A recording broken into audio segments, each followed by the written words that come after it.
कांस की व्यवस्था न की होती, मेहनत परिश्रम न किया होता, अच्छा तो बोलो 2100 मंडप तैयार हुए होते? ये कर्म से हुए। एक बात आपको बताएं, इतना विशाल यज्ञ जो संपन्न होने जा रहा है, शुरुआत उसकी हो रही है, समरसता महाकुंभ की शुरुआत आज से हो रही है। मैं आपसे पूछना चाहता हूं, इसके लिए तन मन धन बोलो तीनों आपने समर्पित किए कि नहीं किए? जिसके पास जैसी इच्छा श्रद्धा रही, तन मन धन।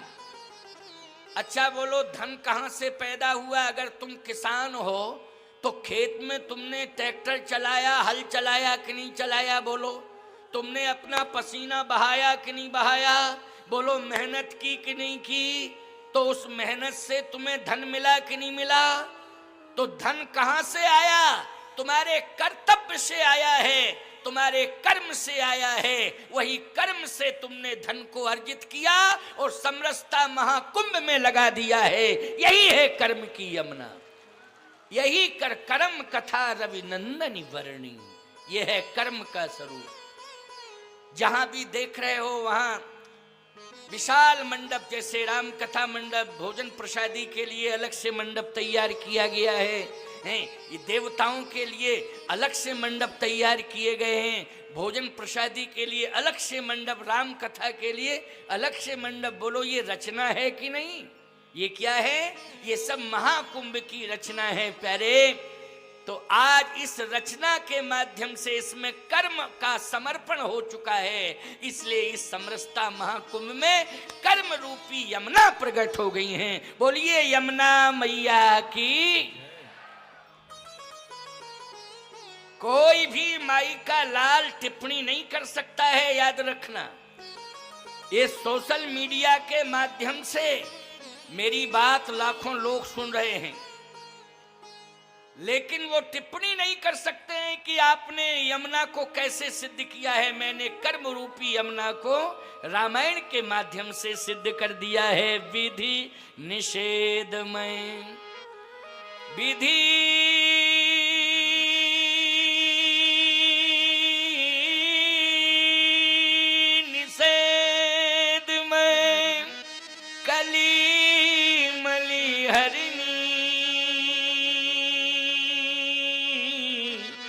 करम कथा रविनंदनी वर्णी।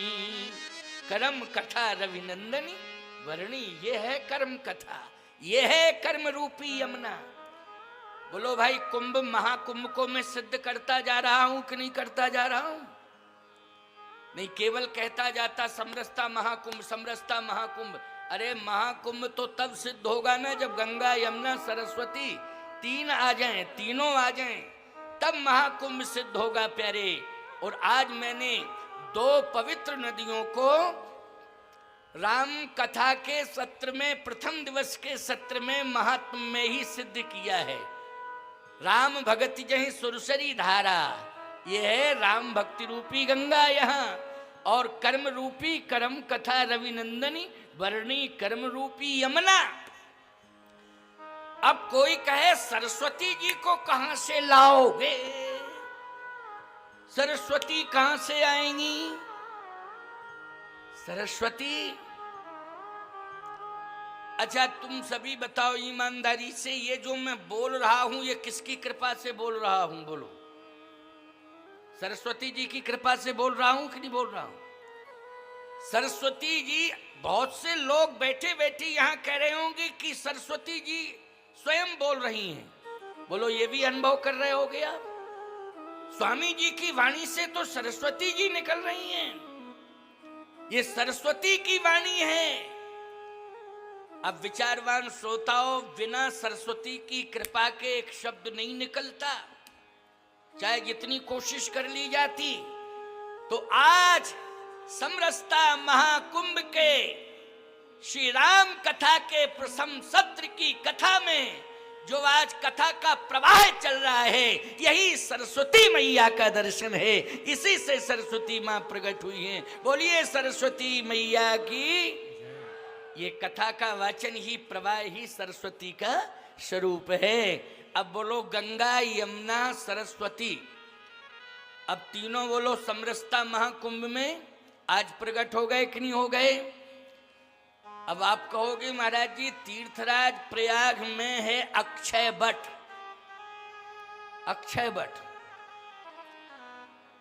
अक्षय वट कहां है? यहां इधर उधर दृष्टि डालोगे तो वट तो मिल जाएंगे, वट मानी बरगद, बरगद होंगे, एक दो बरगद हो सकते हैं भाई, मैंने पूरा पता तो नहीं है मुझे, लेकिन हाँ हो सकते हैं खोजने पर। आप भी कह रहे हो हाँ महाराज वट तो हैं, बरगद हैं, लेकिन अक्षय वट, सावधानी से मेरी बात को सुनना, अक्षय वट है क्या? बोले बट विश्वास अचल निज धर्मा, बट विश्वास अचल निज धर्मा, तीरथ राज प्रयाग सुकर्मा। ये विश्वास का ही बट।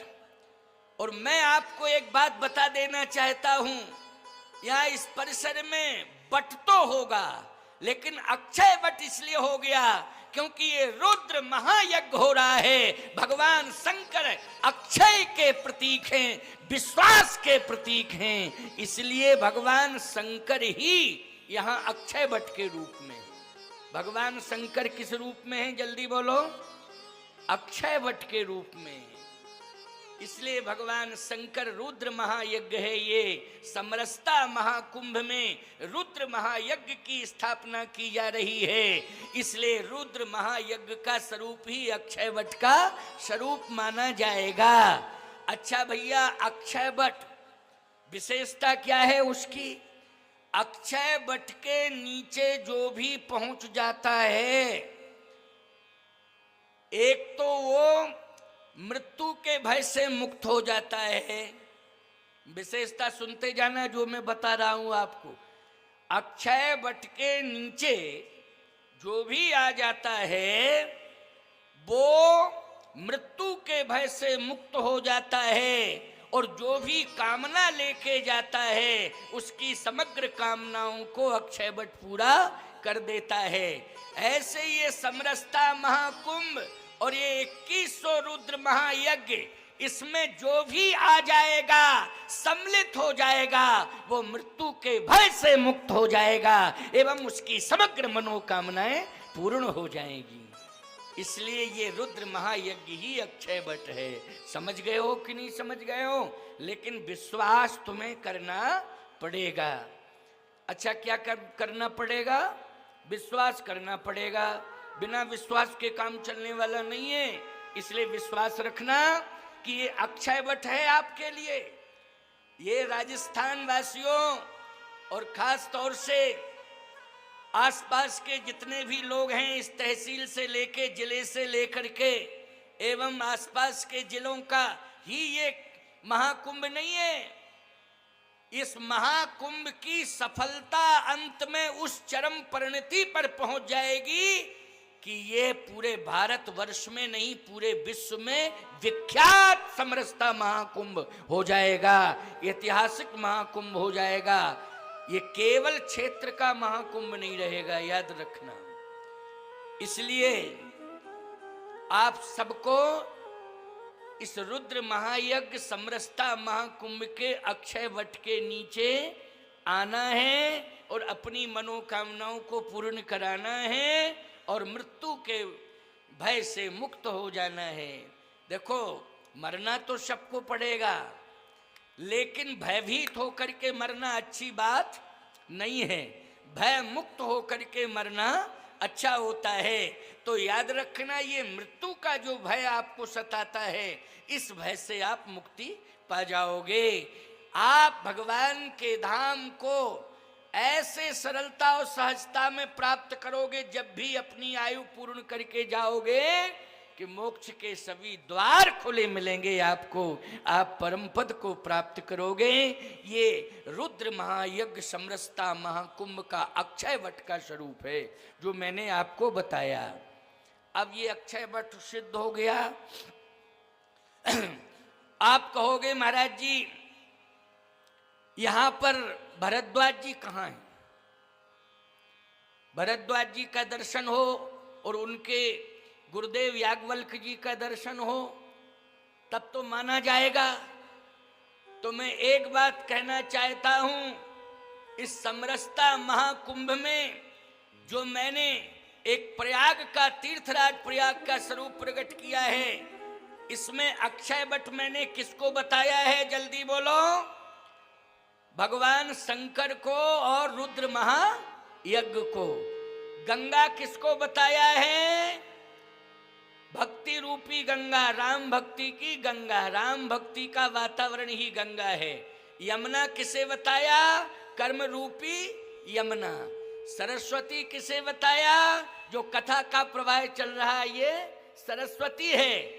अब इसमें याज्ञवल्क्य जी और भरद्वाज जी कौन हैं? तो भरद्वाज के रूप में महंत शोभानंद भारती जी हैं और याज्ञवल्क्य के रूप में उनके गुरुदेव राजा भारती परमहंस जी हैं। याद रखना ये जो है याज्ञवल्क्य और भरद्वाज हैं। अब बताओ भैया क्या कमी रह गई तीर्थराज प्रयाग में? जल्दी बोलो। अब कोई कमी रह गई हो तो आप बता दो। किसी भी प्रकार की कोई कमी अब रह नहीं गई है। इसलिए अब आपको कल से समय से आना है और समय से ही मंच प्रारंभ हो जाए, समय से मंच का विश्राम हो जाए। वैसे हमने एक बार पुनः निरीक्षण किया है तो इसमें शिवपुराण का समय 1 बजे से सायं 4 बजे तक पड़ा है। अच्छा, इसमें जो 12 बजे से 4 बजे लिखा है ये समरसता महाकुंभ संत सम्मेलन का समय पड़ा है और संत सम्मेलन 18 मई से प्रारंभ होने जा रहा है। 18 मई से संत सम्मेलन होगा, 18, 19, 20, ये 3 दिन का समरसता महाकुंभ संत प्रवक्ता ये महासम्मेलन जो संतों का होगा।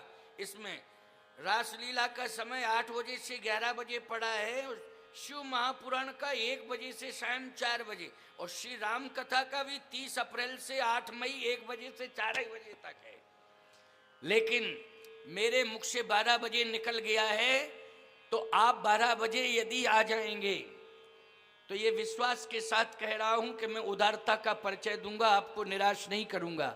आप यदि समय से आएंगे 12 बजे तो हम भी पूरा प्रयास करेंगे कि 12 बजे आ जाएं, लेकिन आपको आना पड़ेगा पहले, है ना? आपको आना पड़ेगा। और मेरे ये जितने भी संगीतकार हैं ये पहले आ जाएंगे 12 बजे, ये ठीक 12 बजे आ जाएंगे, हम 12:30 बजे तक, क्योंकि वहाँ से चलेंगे थोड़ा सा दूर पड़ जाता है ना, 10 किलोमीटर है जहाँ हम ठहरे हैं। कहाँ ठहरे हैं? कृष्णा महाविद्यालय जालूकी नगर में, कृष्णा महाविद्यालय जालूकी, जहाँ मेरी पहले कथा हुई थी, बहुत विशाल कथा वहाँ एक बार हो चुकी है महाविद्यालय में। कुछ लोग इधर से जाते थे ना, लक्ष्मणगढ़ से कथा सुनने के लिए जाते थे, तो वहाँ मेरे ठहरने का प्रबंध किया गया। बड़ा सुंदर प्रबंध है, लगभग 8-10 किलोमीटर पड़ जाता है, तो इसलिए मुझे आने में आधा घंटे लग जाएगा। अभी तो मैं जाम में फंसा रहा, यहाँ काफ़ी ट्रैक्टर ट्रालियाँ साधन वाहन यहाँ से लोग गए होंगे, तो वहाँ मेरी गाड़ी निकल नहीं पाई। कोई बाईपास मार्ग बताना भाई तो उसमें आसानी से, क्योंकि कल से अब भीड़ बढ़ेगी दर्शनार्थियों की और कथा श्रवण श्रोताओं की, तो हो सकता है कि मार्ग छोटा पड़ रहा हो, तो कोई रास्ता अगर दूसरा हो तो फिर मैं साइड से रास्ते से भी आ सकता हूँ, वो समझ लूँगा, कथा की बात समझ लूँगा। अच्छा, चलो ठीक है। महाराज कह रहे हैं, स्वामी जी कह रहे हैं कि आपको बिल्कुल मार्ग साफ मिलेगा, कोई दिक्कत वाली बात नहीं। अच्छी बात है, तो मैं समय से ही आ जाऊँगा, लेकिन 1 बजे से 4 का टाइम लिखा है, आप लोग 12 बजे आने की कोशिश करिएगा, जिससे कि हमारे ये सभी कलाकार पहले ही आ जाएंगे और भजन वगैरह थोड़ा सा गाएंगे, तब तक मैं आ जाऊंगा, लेकिन आप लोग आने की कोशिश करना और मैं जानकारी करता रहूंगा। फिर देखता हूँ आपकी श्रद्धा भक्ति कितनी है, कि आपने कितने मेरे वचनों का अनुपालन किया है, समय का कितना ध्यान रखा है, ये मैं स्वयं महसूस करूँगा। आइए सुनिए, बहुत अच्छी बात है। आओ, अब त्रिवेणी संगम महाकुंभ में हम विराजमान हैं, समरसता महाकुंभ में, और ये भौगोलिक दृष्टि से भले ही वो उत्तर प्रदेश में प्रयाग है, लेकिन आध्यात्मिक रिकॉर्ड में आज ये जावली धाम क्या बन गया है? तीर्थराज प्रयाग बन गया है, तीर्थराज प्रयाग बन गया है। बोलिए यज्ञ नारायण भगवान की। अब मैंने बताया मंगलवार से कथा प्रारंभ हुई है। मंगलवार से तीर्थराज प्रयाग में 3 यज्ञ एक साथ हुए थे और तीनों यज्ञ मंगल से ही प्रारंभ हुए थे। सृष्टि के प्रारंभ में, सुनिए जरा इस बात को भी, सृष्टि के प्रारंभ में 3 यज्ञ, सबसे पहले तीर्थराज प्रयाग में तीनों तटों पर 3 यज्ञ हुए, ब्रह्मा विष्णु महेश तीनों देवताओं के द्वारा हुए थे।